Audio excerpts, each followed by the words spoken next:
No podrán detener a estos fuertes invasores. Matarán a sus hijos y no podrán llorar por ellos. Los padres morirán también frente a sus hijos y a ellos ni se les permitirá llorar. Por eso le decía a Jeremías que no hiciera luto ni consuelo. Eso muy pronto lo iban a vivir.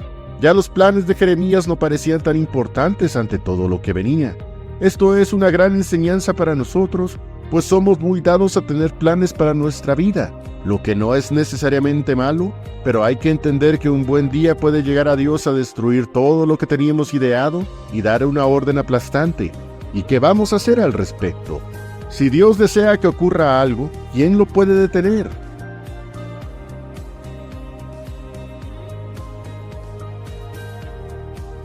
El profeta como profecía.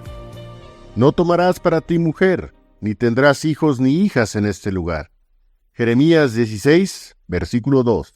¿Qué estaremos dispuestos a hacer por Dios?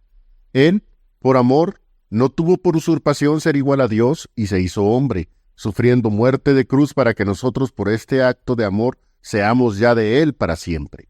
Sin que nosotros se lo pidiéramos y ni aún lo mereciéramos, entregó su vida por multitud de pecadores, cada uno de nosotros con multitud de pecados, que incluso nos da vergüenza el solo hecho de recordarnos. Gracias, Señor, por habernos salvado de esta situación. Nuestra propia experiencia testifica el cambio tan radical y profundo que hizo Cristo cuando llegó y trastornó nuestro mundo. Lo menos que yo pudiera hacer es entregar mi vida a su servicio. Sé que jamás igualaré lo que Él entregó por mí, pero aún con todo, entregar toda mi vida es lo que creo es lo más adecuado y definitivamente Él se merece eso y muchísimo más. ¿Te imaginas que un buen día Dios llegara y te pidiera algo que es muy difícil de cumplir? Eso le pasó a Jeremías. Ya había llegado a su edad casadera y ¿quién no pudiera estar pensando en formar una familia con alguna muchacha que le agradara? Es algo bastante normal para cualquiera y para quien desea casarse es un anhelo en el que solo se está esperando el momento oportuno para que Dios haga realidad dicho deseo. Pero para Jeremías, Dios tenía un plan muy diferente y bastante especial que requeriría un sacrificio importante para el profeta. Jeremías capítulo 16, versículos 1 y 2. Y fue a mí palabra de Jehová diciendo, no tomarás para ti mujer, ni tendrás hijos ni hijas en este lugar. Muy directo y muy concreto, sin rodeos de ningún tipo. Dios le soltó a Jeremías una de esas órdenes que hacen tragar saliva a cualquiera. Considerando aparte de todo el contexto social de esos años, era algo muy duro de llevar a cabo. ¿Se imaginan después de unos años ver a hombres de su misma edad cargando en sus brazos a esos pequeños que alegran la vida y tener una esposa que los ama? Dios le estaba, no pidiendo, sino ordenando que eso no iba a ser para él. ¿Qué quería mostrar Dios? De hecho, este tipo de órdenes no fue exclusiva a Jeremías. A Ezequiel se le ordenó que no hiciera luto por su mujer cuando ella murió por voluntad de Dios, y a Oseas se le ordenó casarse con una mujer fornicaria con hijos de fornicaciones. ¿Por qué Dios da estas órdenes tan trascendentes para la vida de aquellos involucrados? ¿Qué deseos tiene en mente? Ahora hago esta pregunta para cualquiera de nosotros. ¿Qué haríamos ante una orden de esa trascendencia que implica finalmente despojarnos de algo que nos duele y obedecer sin respingar? Lo cierto es que este tipo de siervos de Dios fueron muy especiales. A Jeremías no le vemos quejarse ni rezongar ante tales palabras. No es como nosotros que hacemos valer nuestro derecho a disentir y cuestionamos el por qué, que si nosotros qué hicimos, que si no hay otro mejor preparado, y tantas cosas más vociferamos con tal de zafarnos de compromisos de esta naturaleza. De hecho, Dios da una muy buena razón por la que desea que Jeremías se mantenga soltero durante toda su vida. Jeremías 16, versículos 3 y 4.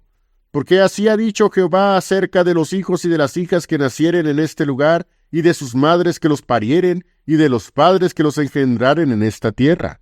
De dolorosas enfermedades morirán, no serán plañidos ni enterrados, serán por muladar sobre la haz de la tierra, y con cuchillo y con hambre serán consumidos, y sus cuerpos serán para comida de las aves del cielo y de las bestias de la tierra. Esa, mis hermanos, sí es una muy buena razón. Dios les estaba revelando que muy pronto vendría su juicio y que no solamente le tocaría a él vivirlo, sino a los hijos que pudieran tener, y que todo sería tan cruel y despiadado que no perdonarán a nadie, ni siquiera a los niños indefensos, ni a las débiles mujeres, ni a nadie. Sabemos que cuando llegaron todas esas invasiones, especialmente las 3 lideradas por Nabucodonosor, Judá experimentó el terror más grande que cualquier pueblo hubiera vivido. Los caldeos, con lujo de violencia, perpetraron la más grande matanza, torturas y atrocidades que alguno haya siquiera imaginado.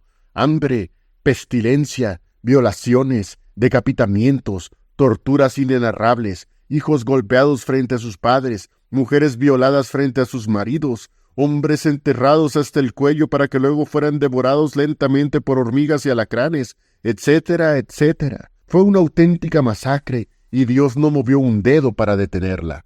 Es más, todo esto fue parte de su voluntad, por increíble que parezca a muchos, pues aquellos israelitas no querían tener que ver nada con el gran Jehová. Su deseo se cumplió y se hizo realidad lo que Dios le dijo a Jeremías en estos momentos, tomando al profeta como profecía misma y representando con sus acciones lo que sucedería, le dice lo siguiente sin titubeo alguno. Jeremías 16, versículos 5 al 7. Porque así ha dicho Jehová, no entres en casa de luto, ni vayas a lamentar, ni las consueles, porque yo he quitado de mi paz de este pueblo, dice Jehová, mi misericordia y piedades, y morirán en esta tierra grandes y chicos, no se enterrarán, ni los plañirán, ni se arañarán, ni se mesarán por ellos, ni por ellos partirán pan por luto, para consolarlos de sus muertos, ni les darán a beber vaso de consolaciones por su padre o por su madre. No podrán detener a estos fuertes invasores, matarán a sus hijos y no podrán llorar por ellos. Los padres morirán también frente a sus hijos, y a ellos ni se les permitirá llorar. Por eso le decía a Jeremías que no hiciera luto ni consuelo. Eso muy pronto lo iban a vivir. Ya los planes de Jeremías no parecían tan importantes ante todo lo que venía. Esto es una gran enseñanza para nosotros, pues somos muy dados a tener planes para nuestra vida, lo que no es necesariamente malo, pero hay que entender que un buen día puede llegar a Dios a destruir todo lo que teníamos ideado y dar una orden aplastante. ¿Y qué vamos a hacer al respecto? Si Dios desea que ocurra algo, ¿quién lo puede detener? Hay historias de cristianos que Dios les ordenó hacer cosas interesantes bajo su voluntad. Si conoces la historia de Jim Elliot, sabrás que fue un hombre movido a predicar a las tribus Aucas en Ecuador. Después de varios intentos, él con otros misioneros lograron hacer contacto con esas personas quienes eran hostiles con los foráneos. Ellos pensaron que con sus intentos de contacto lograrían tener una pacífica comunicación entre ellos. Las cosas no salieron como lo pensaron. Jim Elliot y los otros hombres fueron muertos por los nativos. Él dejó viuda a su mujer Elizabeth y a su hija huérfana. Uno nunca sabe cómo Dios hace que todo finalmente salga para bien. Elizabeth siguió el trabajo misionero de su esposo y ella pudo tener contacto con los Aucas. Fue capaz de llevarles el evangelio y todo ese pueblo se salvó. Dios obró maravillosamente en ese lugar y Jim Elliot fue parte muy importante en todo este asunto. Elizabeth Elliot es una de las mujeres más destacadas que hayan existido y su vida es un gran ejemplo del amor no solo de ella misma a Dios y a lo que le dejó ese trágico suceso, sino una demostración del amor mismo de Dios que fue capaz de salvar a aquellos salvajes de quienes nadie hubiera dado un centavo por sus vidas. Oh, grandes son tus planes, Dios mío. Todo lo que sigue en este capítulo de Jeremías son más y más exhortaciones, tales como las hemos visto en capítulos anteriores. Sorprende que el pueblo fue demasiado terco, pero a pesar de todo, Jeremías se rindió a Dios y todos sabemos que hubo bendición de esa de la que nadie puede arrepentirse de tenerla. Ayúdanos, Señor, no solamente a entenderte, sino a obedecerte como lo mereces, pues nada de nosotros vale tanto como tu voluntad. Gracias, Señor. Gloria a nuestro Señor Jesucristo. Amén.